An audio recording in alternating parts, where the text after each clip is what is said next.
सोना या चांदी 2026 के लिए आखिर सही बेट क्या है? चलिए इसी गुत्थी को मिलकर सुलझाते हैं। 2025 तो कमाल का साल था, रिटर्न्स जबरदस्त थे, लेकिन अब सबके दिमाग में एक ही सवाल है, आगे क्या? सोना या चांदी, कौन बाजी मारेगा? तो इस कहानी को ठीक से समझने के लिए थोड़ा पीछे चलते हैं। एक नजर डालते हैं 2025 पर, वो साल जब इन मेटल्स ने इन्वेस्टर्स को कह सकते हैं मालामाल कर दिया था। अकेले सोने ने लगभग 70% का रिटर्न दिया। सवाल है क्यों? देखिए, जब भी दुनिया में थोड़ी गड़बड़ होती है, अनिश्चितता बढ़ती है, तो जो बड़े बड़े सेंट्रल बैंक्स हैं वो भी कागजी मुद्रा से ज्यादा सोने पर भरोसा करते हैं और फिर शुरू होती है जमकर खरीदारी। लेकिन असली हीरो तो चांदी निकली। मतलब 145%। इतना जबरदस्त रिटर्न! चांदी ने तो सारी उम्मीदें तोड़ दी, सबको हैरान कर दिया। अब ये चार्ट देखिए, बिल्कुल साफ है। 2025 में चांदी ने सोने को रिटर्न्स के मामले में डबल से भी ज्यादा के फर्क से पीछे छोड़ दिया। और यही जो इतना बड़ा डिफरेंस है इसी वजह से 2026 की स्ट्रैटेजी इतनी जरूरी हो जाती है। तो फिर 2026 में क्या किया जाए? ये साल है स्थिरता और ग्रोथ के बीच एक परफेक्ट बैलेंस बनाने का। देखिए, दोनों का रोल बिल्कुल अलग अलग है। एक तरफ है सोना, द स्टेबलाइजर।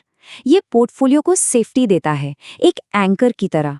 और दूसरी तरफ है चांदी, द ग्रोथ इंजन, जिसमें हाई रिटर्न देने का पोटेंशियल है। चलिए पहले सोने की बात करते हैं।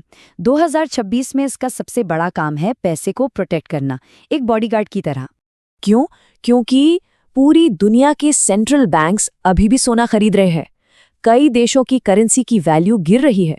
जियोपॉलिटिकल टेंशंस, मतलब राजनीतिक उठापटक, बढ़ी रही है। तो इन सब चीजों की वजह से सोना एक सॉलिड, सेफ इन्वेस्टमेंट बना हुआ है। ओके, अब आते हैं चांदी पर, फ्यूचर का ग्रोथ इंजन। इसकी असली पावर इसकी इंडस्ट्रियल डिमांड में है।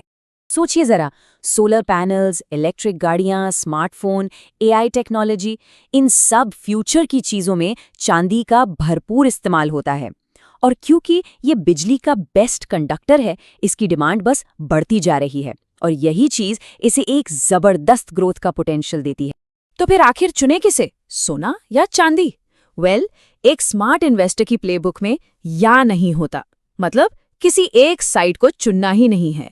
स्ट्रैटेजी बहुत सिंपल है। सोने का इस्तेमाल हो स्टेबिलिटी और रिस्क कम करने के लिए, और चांदी तेज ग्रोथ का फायदा उठाने के लिए।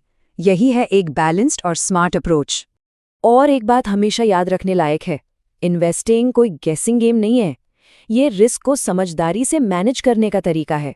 और सोने और चांदी को एक साथ पोर्टफोलियो में रखकर एक इन्वेस्टर आखिरकार यही तो करता है।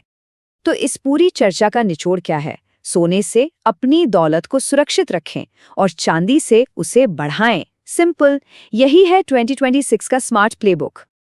रिस्क सिर्फ मार्केट में होता है, प्लानिंग में नहीं। DGN कैपिटल मैनेजमेंट के साथ स्टॉक मार्केट, म्यूचुअल फंड और insurance. AMFI IRDAI certified. Your success are priority.